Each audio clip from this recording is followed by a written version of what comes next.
Vamos a continuar el día de hoy con nuestra serie Cantos para peregrinar en un mundo caído, confiando en Dios por medio de los salmos. El día de hoy vamos a abrir nuestras Biblias en el Salmo 69. Salmo 69, y este es el quinto mensaje dentro de esta serie, Cantos para peregrinar en un mundo caído. Este es el mensaje número 5, que se llama Sufriendo correctamente. Sufriendo correctamente. Voy a dar lectura al Salmo 69 hasta el versículo 18.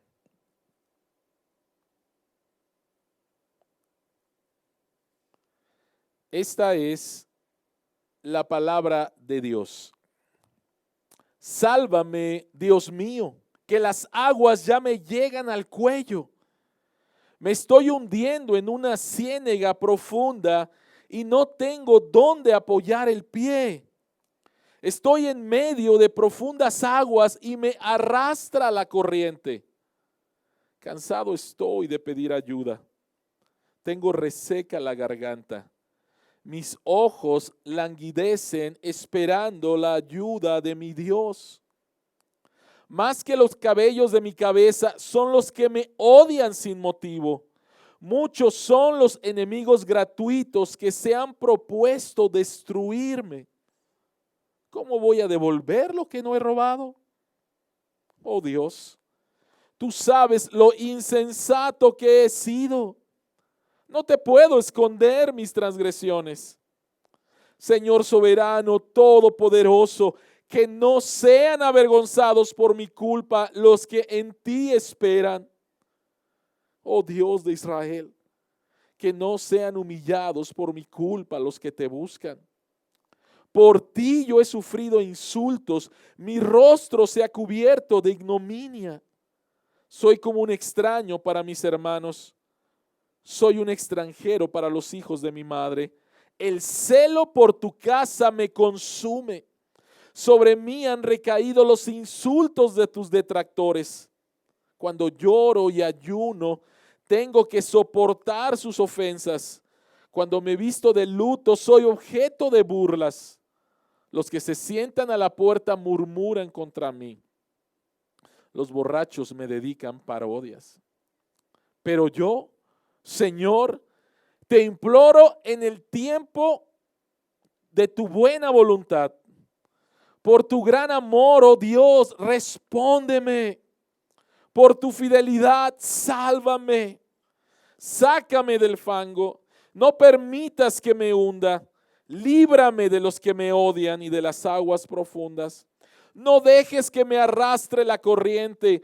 No permitas que me trague el abismo, ni que el foso cierre sus fauces sobre mí. Respóndeme, Señor, por tu bondad y tu amor, por tu gran compasión, vuélvete a mí. No escondas tu rostro de este siervo tuyo. Respóndeme pronto, que estoy angustiado. Ven a mi lado y rescátame. Redímeme por causa de mis enemigos. Oremos. Al abrir tu palabra nuevamente, Señor, y continuar con esta serie de los cantos que necesitamos para enfrentar esta pandemia, te pedimos que abras nuestros ojos para poder mirar los tesoros que hay en tu palabra, en tu evangelio. Y rogamos nuevamente que tu Espíritu Santo nos guíe a toda verdad y aplique esta verdad en nuestro corazón y seamos transformados por el evangelio. En el nombre de Jesús oramos. Amén. La gente está sufriendo. Es obvio que la gente está sufriendo. Tú estás sufriendo. El día de ayer se registraron más muertes que en las semanas previas. El día de ayer hubo 546 muertes. Esta gente, en el mes de marzo, a principios del mes de marzo, no tenía ni la más mínima idea de lo que iba a pasar. Sus familiares no tenían la más mínima idea de lo que iba a pasar. Y están sufriendo. Hay personas en estos momentos conectadas a respiradores.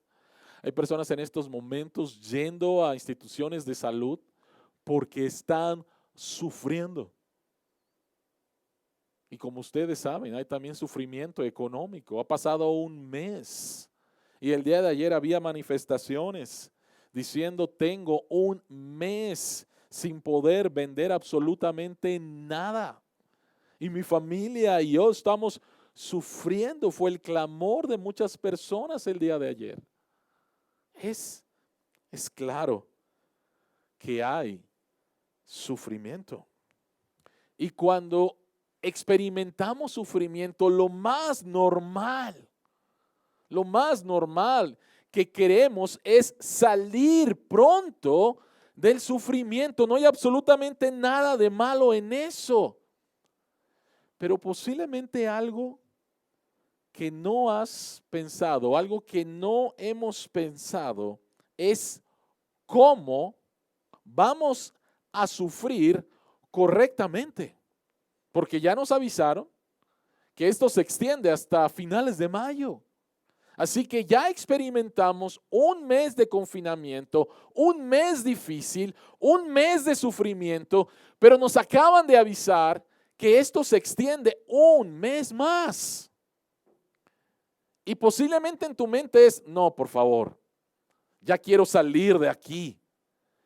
Pero ¿has pensado cómo te vas a preparar para sufrir correctamente un mes más, para sufrir fielmente un mes más? Esa es la pregunta que el rey David está contestando en el Salmo 69. ¿Cómo puedes sufrir correctamente? ¿Cómo puedes sufrir fielmente? Y él contesta esta pregunta al enfrentar su propio sufrimiento. David no escribe simplemente de su mente.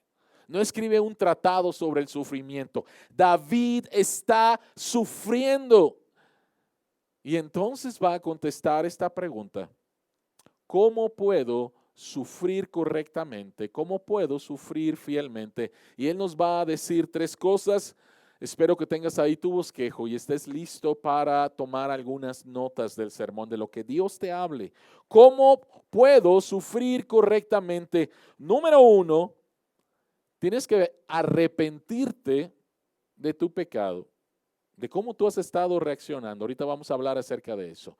Número dos, tienes que confiar en la justicia de Dios. Y número tres, tienes que acercarte a Cristo para que Él se acerque a tu alma. ¿Cómo puedo sufrir correctamente? ¿Cómo puedo sufrir fielmente? Número uno tiene que ver con arrepentimiento, número dos tiene que ver con confianza y número tres tiene que ver con acercarte. Así que vayamos al punto número uno. ¿Cómo puedo sufrir correctamente? Tienes que arrepentirte de tu pecado, pero a ver, ¿de qué estamos hablando? El Salmo 69 es un salmo mesiánico. Hemos estado hablando acerca de diferentes salmos, los salmos del rey. Este es otro salmo, un salmo cuyo cumplimiento se da en Jesucristo. Un salmo que habla acerca del Mesías que había de venir. El Mesías ya vino y entonces encontramos su cumplimiento en Jesucristo. Es interesante que en este salmo el rey David, a través de tres metáforas que los encontramos en los primeros tres versículos, él nos da una imagen de lo que está sucediendo. David está sufriendo. Escucha, por favor, nuevamente lo que él dice. Él dice: sálvame, Dios mío. que las aguas ya me llegan al cuello, me estoy hundiendo. ¿Cuántos de ustedes se han sentido así? ¿Cuántos de ustedes dicen, sabes qué? Esta semana hasta aquí me llegó, no sabía cómo le iba a hacer, o posiblemente te estás sintiendo así, y yo creo que muchos de los pequeños empresarios, muchas de las personas que tenían estos restaurantes y no saben qué hacer. Una de las cosas que quiero animarte durante este tiempo es que leas los salmos, porque aquí encontramos palabras que dices, así me siento. Sí, así me siento. Me siento que el agua me está llegando al cuello. Me siento que me estoy hundiendo. Siento que mis pies no pisan absolutamente nada sólido. Ayúdame, Señor. Ayúdame, Señor. Esta es la situación que estaba enfrentando el rey David. Y la pregunta es, ¿por qué está sufriendo David? Vean, por favor, el versículo 4.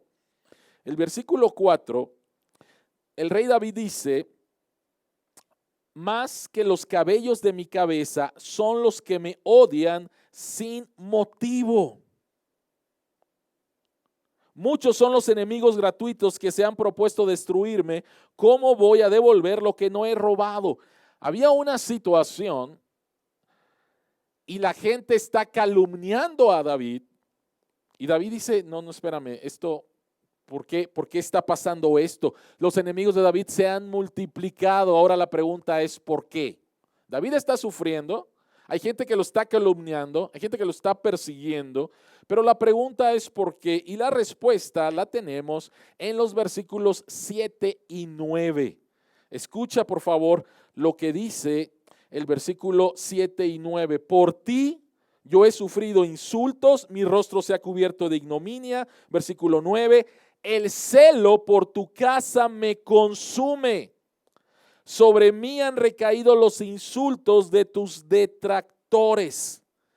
David tiene celo por la casa de Dios y esto significa que David tiene celo por la correcta y pura adoración a Dios. Y por causa de esto es que David está siendo perseguido, calumniado, atacado y David está sufriendo.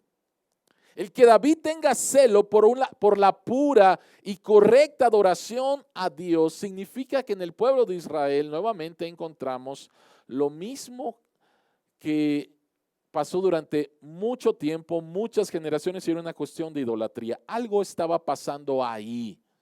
Y cuando David denuncia esto, es que entonces él empieza a ser atacado y él empieza a sufrir. Ahora, lo interesante de este pasaje es que es citado por el evangelista Juan en el capítulo 2, el versículo 17. Este versículo, el versículo 9, tiene su cumplimiento en Juan capítulo 2, versículo 17, y te doy el contexto, lo sabes. Jesucristo está en Jerusalén, subió a Jerusalén para celebrar la Pascua, y Jesucristo llega al templo. Y cuando Jesucristo ve a los vendedores de animales, y cuando Jesucristo ve a los cambistas, Jesucristo lo que encuentra ahí es un mercado. Encuentra un mercado en el templo y dice que Jesucristo los echa de ahí. Y entonces encontramos el versículo 17 que dice, sus discípulos se acordaron de que está escrito, el celo de tu casa me consumirá. Jesucristo dijo, ¿cómo se atreven a convertir la casa de mi padre en un mercado? La pregunta es, ¿qué es exactamente lo que está pasando? Porque no necesariamente era una cuestión de avaricia. O sea, la gente que estaba ahí estaba comerciando y el punto era ganar dinero. Pero no exactamente ese es el punto. Por favor, debemos de recordar que en Jerusalén estaba el templo, era el centro de adoración. Y el pueblo de Israel tenía que subir a Jerusalén para adorar a Dios el día de la Pascua, para recordar su liberación. Y tenía que llevar un sacrificio, tenían que llevar un cordero por familia. Ahora, Si vivías en Jerusalén, pues no había ningún problema. Tú estabas ahí, tú tenías animales ahí. Pero si tú venías de fuera, y recordemos por favor que en ese tiempo había judíos por todo el imperio romano y ellos en obediencia a Dios venían hasta Jerusalén. Pero pues no era lo más conveniente, lo más cómodo traerte tu cordero si vivías en Roma, o traer tu cordero si vivías en Corinto, o traer tu cordero si vivías fuera de Jerusalén. Por lo tanto, emprendías el peregrinaje y antes de llegar a Jerusalén, tú podías adquirir el cordero para celebrar el sacrificio y celebrar la Pascua. Ahora, con el tiempo esto cambió. Y el cambio fue el siguiente. Para más comodidad de las personas que vendían los animales, para más comodidad de las personas que cambiaban el dinero. ¿Qué significa eso? Si tú vivías fuera de Jerusalén, no podías comprar el animal con tu dinero de Roma, con los dracmas griegos o con los denarios romanos. No podías comprarlo. Tenías que cambiar el dinero para que te dieran la moneda de ahí que se utilizaba en el templo. Eran casas de cambio, ¿sí? Entonces, para más comodidad de los que vendían los animales, de los que estaban en las casas de cambios y de las personas que iban a adorar a Dios, todo se trasladó al templo. ¿Qué es lo que pasa? Lo que pasa es que el problema fue que el lugar que debería de ser de adoración se convirtió en el lugar de conveniencia. El lugar que debería de ser de adoración se convirtió en un lugar de conveniencia. En otras palabras, ¿qué es lo mínimo que puedo hacer para que Dios esté complacido? ¿Qué es lo mínimo que puedo hacer en mis deberes religiosos y listo, ya cumplir? Ese es el verdadero problema. La casa de adoración se convirtió en la casa de conveniencia. Ahí encuentro un cordero, ahí cambio el dinero, ahí lo hago absolutamente todo listo, sin ningún problema. Ahora, lo que estamos viviendo, el sufrimiento que muchos de ustedes y yo padecemos, es que el COVID-19 nos ha sacado de nuestra zona de confort. Nos ha sacado de nuestra conveniencia. Y esto ha afectado nuestras vidas y nuestra relación con Dios también. Déjame leerte acerca de un artículo publicado en el New York Times por Tim Wu, profesor de Derecho y experto en tecnología, el 16 de febrero del 2018. El título de este artículo se llama La tiranía de la conveniencia y escribe lo siguiente: la conveniencia es la fuerza más subestimada y menos comprendida en el mundo hoy. Es la fuerza más poderosa que da forma a nuestras vidas individuales y nuestras economías. Como dijo Evan Williams, cofundador de Twitter, la conveniencia lo decide todo. La conveniencia parece tomar nuestras decisiones por nosotros, superando lo que nos gusta imaginar son nuestras verdaderas preferencias. Prefiero preparar mi café, pero el café instantáneo de Starbucks es tan conveniente que casi nunca hago lo que prefiero. Fácil es mejor, más fácil es mejor. En el artículo él menciona las cosas positivas de la conveniencia, pero también habla acerca de su faceta peligrosa. Dice lo siguiente: con su promesa de eficiencia suave, sin esfuerzo, amenaza con borrar el tipo de luchas y desafíos que ayudan a dar sentido a la vida. Creado para liberarnos, puede convertirse en una restricción de lo que estamos dispuestos a hacer y por lo tanto, de una manera sutil, puede esclavizarnos. Interesante, ¿no? La conveniencia, la cual Jesucristo denuncia, puede convertirse en un ídolo y esclavizarnos. No hay nada de conveniencia en sufrir, es lo que pensamos. No hay nada de eficiencia en sufrir, es lo que pensamos. Por lo tanto, cuando enfrentamos el sufrimiento, lo que más queremos es poder salir de ahí lo más pronto, porque no es conveniente. No es conveniente, es lo que decimos. Ahora, ¿cómo has estado actuando durante ya todo este mes de confinamiento? ¿Cómo el COVID-19 vino a afectar tu conveniencia? Hay algunos ejemplos muy claros de cómo reaccionamos cuando nuestra conveniencia se ve afectada. Por ejemplo, sales a trabajar y te encuentras con el tráfico de la Ciudad de México, que el día de hoy no lo hay. Y entonces, ¿qué pasa? Te molestas, te frustras. Ahorita estás en casa y posiblemente falla el internet o el internet está lento. ¿Qué haces? Te frustras, te molestas. Lo que se está viendo afectado es tu conveniencia. ¿Qué es lo que Dios ha sacado durante todo este mes de tu corazón al experimentar la inconveniencia de estar en tu casa? De estar con tu esposa 24/7, de estar con tus hijos 24/7. ¿Qué es lo que ha salido? Permítanme compartir una cita de un pastor que se llama Matt Chandler, y él dice lo siguiente: la conveniencia es el Dios de nuestra generación. Por eso el sufrimiento es visto como un problema a ser resuelto y no como una providencia de Dios. Piensa en esto, por favor. La conveniencia, dice Matt Chandler, es el Dios de nuestra generación. Y por eso, si algo va a obstruir mi conveniencia, yo quiero resolverlo pronto. Y no nos damos cuenta de lo que Dios quiere hacer por medio de esa inconveniencia, por medio de ese sufrimiento. Entonces, lo primero que vemos aquí es Jesucristo denunciando la conveniencia de los adoradores, del pueblo de Dios.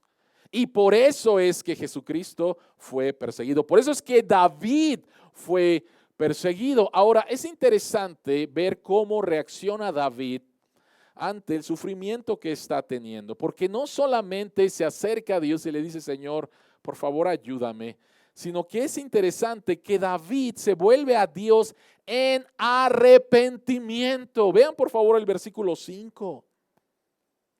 Oh Dios, tú sabes lo insensato que he sido, no puedo esconder de ti mis transgresiones. ¿Por qué? ¿Por qué David se está confesando?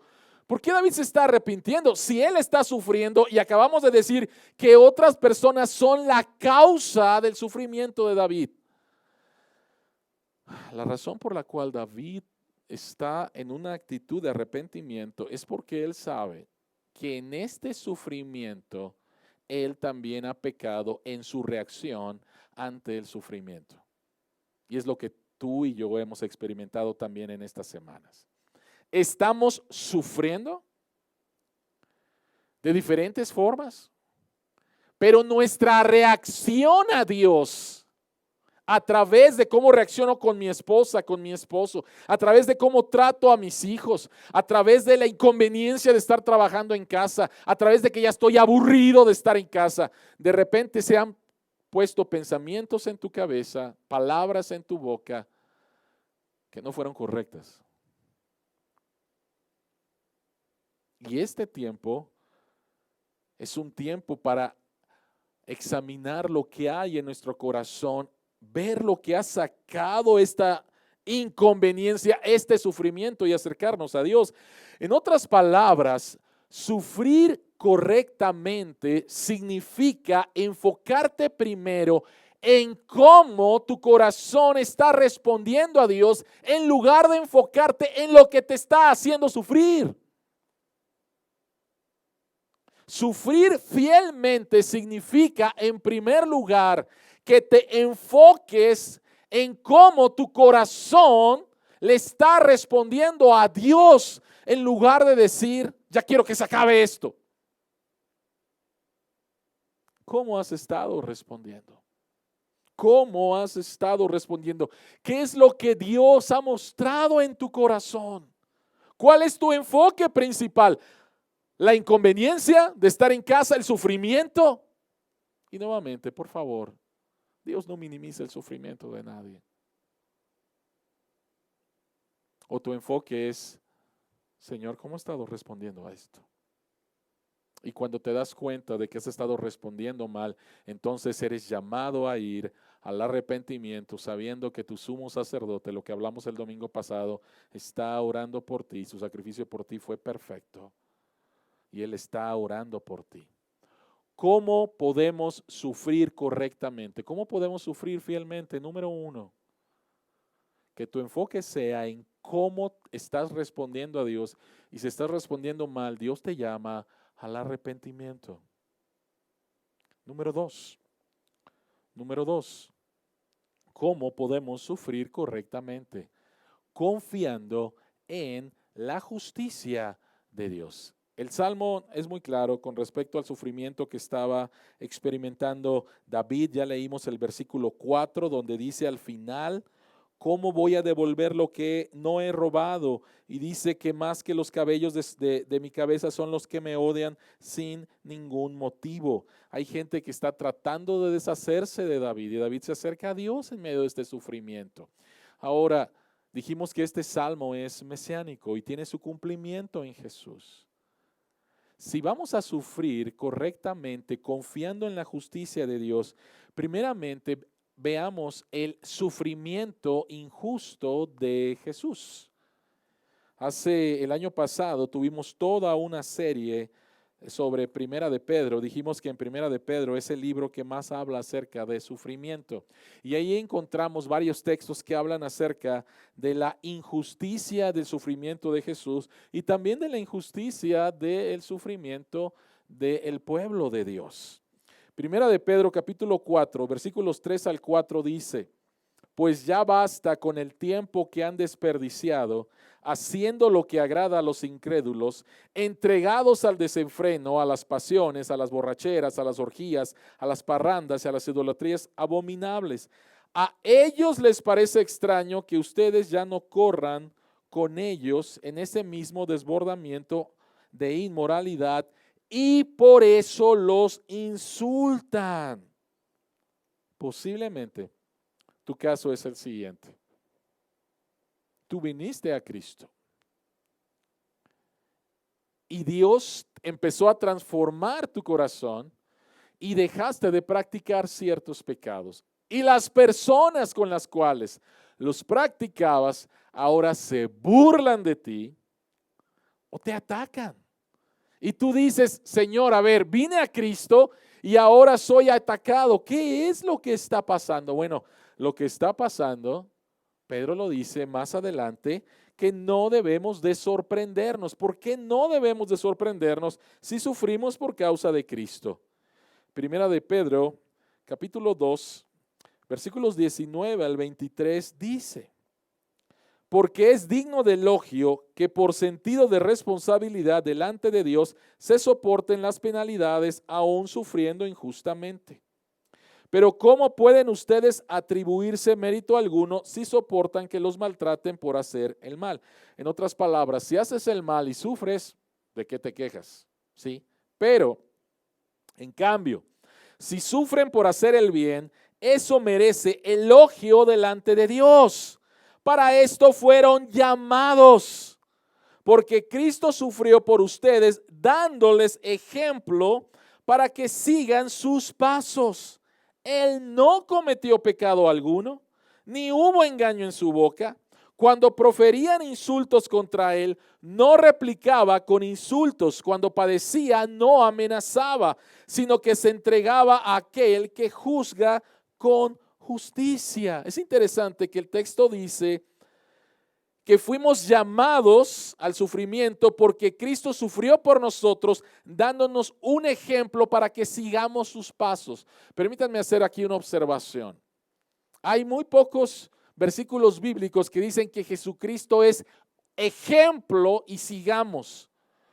Jesucristo no es simplemente ejemplo. Jesucristo vino como nuestro sustituto y fue a la cruz en nuestro lugar. Pero en estos versículos que hablan acerca del ejemplo de Jesús en el sufrimiento injusto, entonces deberíamos de prestarles bastante atención. ¿Qué es entonces lo que tenemos que hacer? ¿Cuál es el ejemplo de Jesús? Bueno, Jesucristo sufrió fielmente al no tomar represalias. Jesucristo sufrió fielmente al no tomar represalias. Y si tú y yo vamos a sufrir correctamente, tenemos que hacerlo entonces al estilo de Jesús. Dijimos que este salmo es mesiánico. Es interesante, de los versículos 22 al 28, hay palabras muy fuertes que pronuncia David contra sus enemigos. Oraciones que David hace a Dios para que juzgue a sus enemigos. Y aquí está la clave, no es que David tenía un espíritu de venganza. Aquí es David diciéndole a Dios, Señor, por favor, obra justicia. Y lo interesante es que el versículo 25 del Salmo 69 dice lo siguiente. El versículo 25 dice, quédense desiertos sus campamentos y deshabitadas sus tiendas de campaña. Es lo que David le está pidiendo a Dios, que obre justicia en contra de sus enemigos. Ahora, este versículo fue citado por Pedro en Hechos capítulo 1, el versículo 20. Cuando están pensando en la traición de Judas, cuando se dan cuenta que hace falta un apóstol, Pedro, inspirado por el Espíritu Santo, cita el Salmo 69, el versículo 25. ¿Qué significa entonces? Judas traicionó a Jesús, pero Jesús no tomó represalias.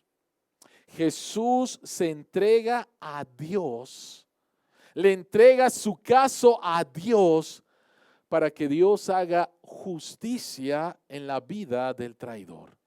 Y sabemos entonces cómo terminó la vida de Judas. Si vas a sufrir correctamente, tienes que confiar en la justicia de Dios. Yo sé que algunos de ustedes están sufriendo por injusticias, algunos han sido desempleados. Yo sé que algunos de ustedes están sufriendo injusticias y el dueño de tu local te está pidiendo la renta cuando sabe que no has vendido absolutamente nada. ¿Qué haces en esos momentos? Somos llamados a confiar en la justicia de Dios. Permítame contar una historia.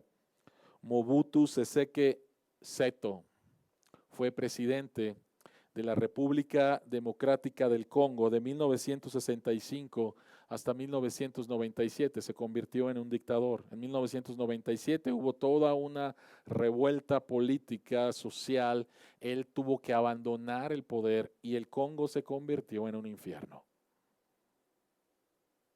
Una familia tuvo que huir del país caminando días, viendo situaciones horripilantes. Es una familia de esposo, esposa y 3 niños y 3 niñas. Y llegaron hasta el país de Uganda, donde él encontró refugio en un seminario. Vio cosas espantosas. Esta persona se convierte a Cristo y después siente un llamado al ministerio y empieza a prepararse para el ministerio. Y le comparte a un pastor británico esta historia. Empieza a llorar y le dice, todas las cosas horribles que él y su familia vieron, los asesinatos, las injusticias. Pero le dijo lo siguiente: ¿sabes? Yo nunca hubiera creído en el evangelio si no fuera por el juicio de Dios, porque nunca voy a obtener justicia en este mundo, pero no podría vivir si nunca voy a ver que se haga justicia. Qué interesante, ¿no? Esta persona vino a Cristo porque creyó en un Dios justo que al final va a hacer justicia. Y Tim Keller, en su libro La razón de Dios, presenta un caso similar de otra persona que vivió el infierno de la guerra de los Balcanes, la antigua Yugoslavia, y decía: lo que me da esperanza y lo que me sostiene es un Dios justo que al final va a traer a justicia todas estas cosas horrendas. Es interesante que en nuestra cultura occidental el juicio de Dios es motivo de incredulidad. Para muchos es: no me hables de eso, ese es un Dios malo, enojón, etcétera. Pero para personas que han sufrido, el juicio de Dios es un motivo de esperanza y es un motivo para creer. ¿Qué pasa cuando tú no te acercas a Dios y confías de esta manera? Lo que va a pasar es que vas a tratar de buscar una venganza en tu mente o verdaderamente. Y lo que va a suceder es que te vas a llenar de amargura y de odio. Y la Escritura nos llama y nos dice: mía es la venganza, yo pagaré, dice Jehová. Somos llamados a confiar en el juicio de Dios. De esa manera podemos sufrir correctamente. ¿Cómo podemos sufrir correctamente? Número 1, arrepiéntete de lo que ha salido completamente incorrecto en este tiempo. Número 2, confía en la justicia de Dios. Y número 3, acércate a Cristo. Acércate a Cristo.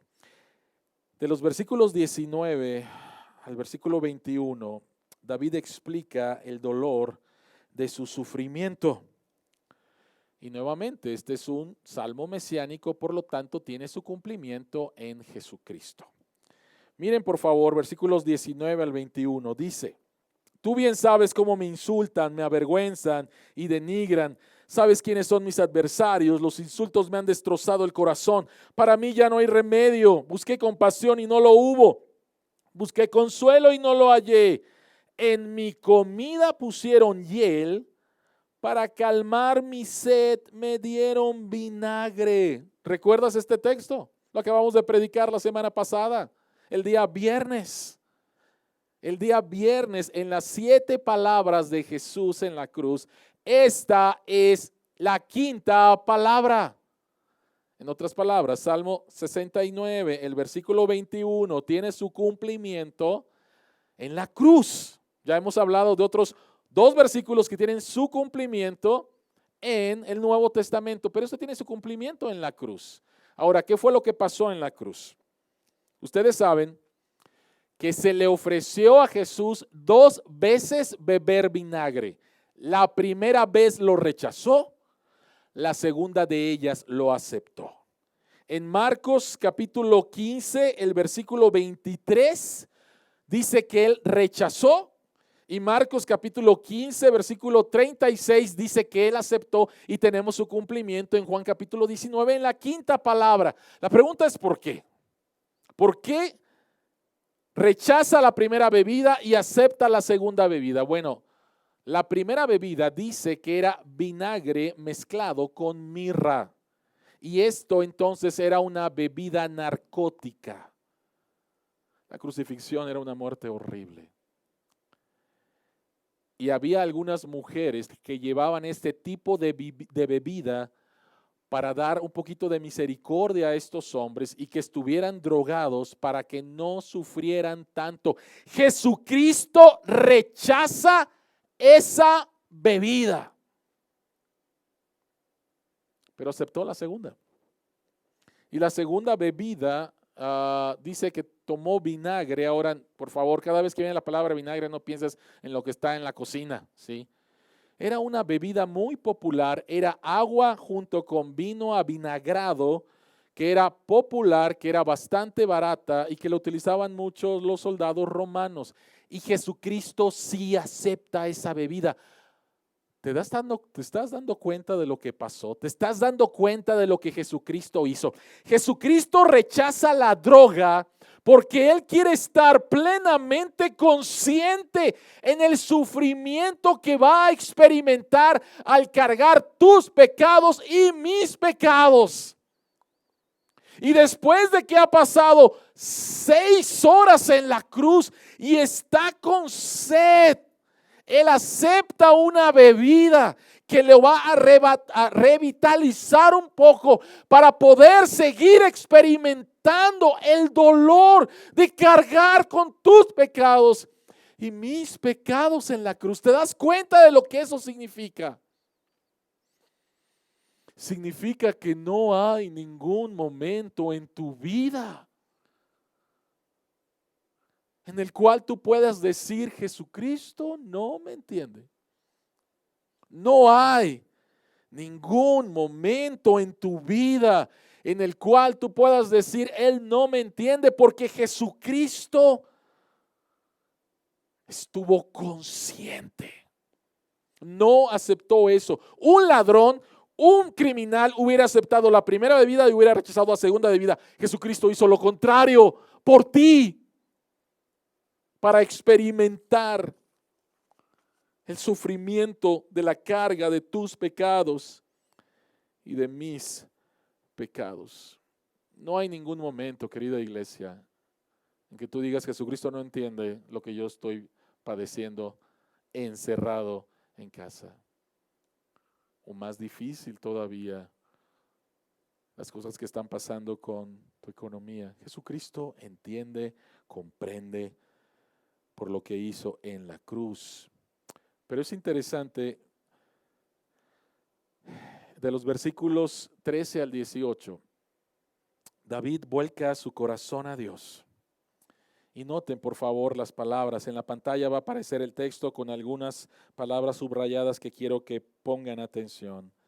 David derrama su corazón a Dios y le dice: pero yo, Señor, te imploro en el tiempo de tu buena voluntad.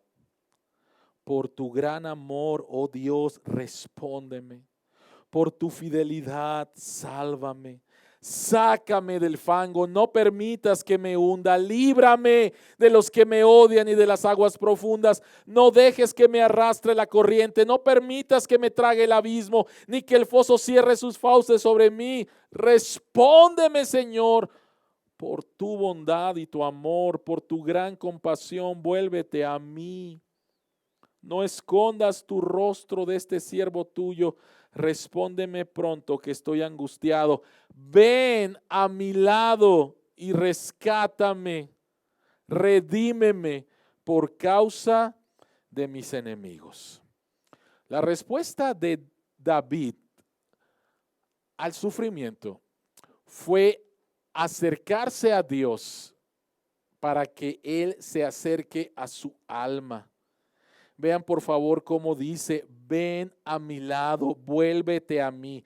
La respuesta correcta de David en el sufrimiento fue acercarse a Dios para que Dios se acerque a su alma. ¿Qué significa esto? Esto significa lo siguiente: que Jesús está más interesado en tu relación con Él que resolver la causa de tu sufrimiento. Lo voy a decir una vez más y por favor no te asustes ni te espantes. Esto significa que Jesús está más interesado en tu relación con Él que en lo que te está causando tu sufrimiento, que en resolver lo que te está causando tu sufrimiento. Ahora, por favor, no me malinterpretes. Dios no es un masoquista. De ninguna manera. Dios no se goza con el sufrimiento. De ninguna manera. Para eso Jesucristo vino. para que a través de su sufrimiento acabar una vez por todas con el sufrimiento. Entonces, ¿qué es lo que estoy tratando de decir al decir que Jesucristo está más interesado en tu relación con Él que en resolver lo que te está causando el sufrimiento? Miren, piensa por favor por un momento en la eternidad. Piensa por favor por un momento en la eternidad. La esencia de la eternidad será una relación perfecta con Jesús. Ahí ya no habrá dolor, ya no habrá ningún sufrimiento. Y la esencia de la eternidad será esta relación perfecta, profunda, increíble que vamos a tener con Jesús. Por lo tanto, si eso es la eternidad, el sufrimiento ahora es un regalo temporal que te acerca a una relación más profunda con Jesús. El sufrimiento ahora es un regalo temporal que te debe de acercar a una relación más profunda con Jesús, que es la esencia de lo que vamos a vivir en la eternidad. Querida iglesia, por favor, esta semana la semana pasada nos reunimos por Zoom un grupo de pastores de la Alianza Estratégica de México y estábamos compartiendo cómo nos sentíamos. Durante esta semana escuchamos diferentes testimonios, pero hubo una palabra de uno de los pastores que me llamó mucho la atención y este pastor dijo: yo no quiero salir igual de cómo entré. Dios ha revelado cosas en mi corazón. Yo no quiero salir igual. Querida iglesia, estamos sufriendo. Y mi oración es que tu sufrimiento pueda guiarte a acercarte más a Dios. Puedas decirle a Dios: Señor, durante esta semana, mira lo que ha salido de mi corazón. Necesito que tú me sigas cambiando. Yo espero que durante estas semanas tu relación con Dios haya sido más profunda, que pases más tiempo. Tienes ahora todo el tiempo del mundo, por decirlo de alguna manera. ¿Estás acercándote a Dios? ¿O simplemente estás diciendo que se acabe esto, que se acabe esto, que se acabe esto, para nuevamente tener todo el control en tus manos y que sigas siendo la misma persona? No desperdicies el próximo mes que Dios te va a regalar para que tú puedas ser transformado más y más a través de Jesús. David termina el Salmo, en el versículo 30 dice: con cánticos alabaré el nombre de Dios, con acción de gracias lo exaltaré. ¿Por qué David puede terminar de esa manera? ¿Por qué David, que empieza diciendo el agua, sálvame Señor porque ya el agua me llegó, y terminar diciendo con cánticos alabaré el nombre de Dios, con acción de gracias lo exaltaré? Porque él entendió que el sufrimiento iba a traer beneficios a su vida, a su relación con Dios. Tim Keller, en el libro Caminando con Dios en medio del sufrimiento, escribe lo siguiente: Jesús ya te libró del único tipo de sufrimiento que realmente puede destruirte, la separación de Dios. Él sufrió eso para que ahora seas fortalecido por todo el sufrimiento que llegue a tu vida. Después de un poco de presión, un trozo de carbón se convierte en diamante. Si estamos en Cristo, el sufrimiento solo sirve para pulirnos y hacernos hermosos. Querida iglesia, no nos gusta sufrir. ¿Cómo puedo entonces sufrir correctamente? ¿Cómo puedo sufrir fielmente? ¿Cuál es el canto para esta semana, querida iglesia? El canto empieza acercándonos a un Dios que perdona cuando de nuestro corazón no han salido cosas buenas en nuestro confinamiento. El canto continúa al confiar en Dios en medio de las injusticias que estamos sufriendo. Y el canto termina al acercarnos a Dios y Él acercándose a nosotros y transformándonos más y más en la imagen de su Hijo Jesús. Oremos. Señor que estás en los cielos, es difícil sufrir, pero tú no eres un Dios ajeno al sufrimiento. En Jesucristo, tú entiendes cada momento de sufrimiento y tu Hijo Jesucristo es el único que verdaderamente ha sufrido injustamente. Señor que estás en los cielos, nuestro enfoque muy posiblemente durante el mes que ya pasó ha sido cuándo se va a acabar, cuándo se va a acabar, cuándo se va a acabar. Cuando nuestro enfoque debería de ser en cómo hemos respondido, cómo te hemos respondido a ti, cómo hemos respondido a nuestro prójimo. Y tristemente, Señor, tenemos que decir que hemos respondido mal, pero gracias que hay perdón y que esos pecados fueron clavados en la cruz. Gracias, Señor, porque para ti, Señor, ningún sufrimiento en tu pueblo es en vano, que todo sufrimiento va a ser redimido. Gracias, Jesucristo, por padecer de manera plena el sufrimiento por nosotros en la cruz. Y al entender esto, Señor, podemos ser transformados por tu Espíritu Santo. Padre, no permitas que salgamos de este confinamiento iguales. No permitas, Señor, que sigamos pensando que tenemos el control de todas las cosas cuando es evidente que no lo tenemos. Señor, permite que durante este tiempo podamos regocijarnos en la obra que tú estás haciendo en nuestro corazón para que nos parezcamos más a Jesús, para crecer en santidad. En el nombre de Jesús oramos. Amén.